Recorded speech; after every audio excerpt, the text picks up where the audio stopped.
Light it up and burn it down. Yeah.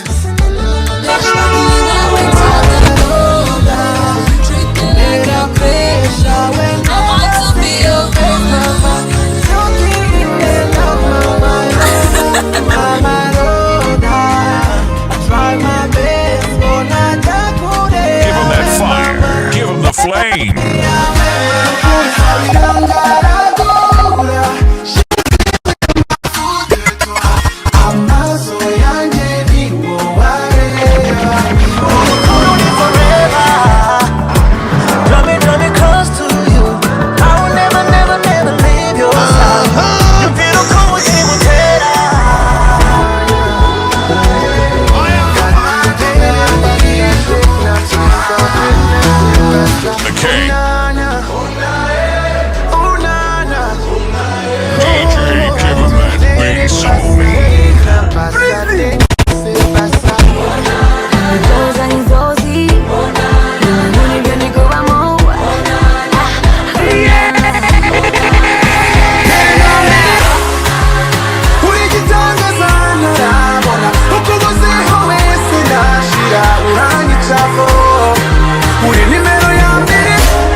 Failure to listen to his mixtapes will result in you missing out on some real good shit.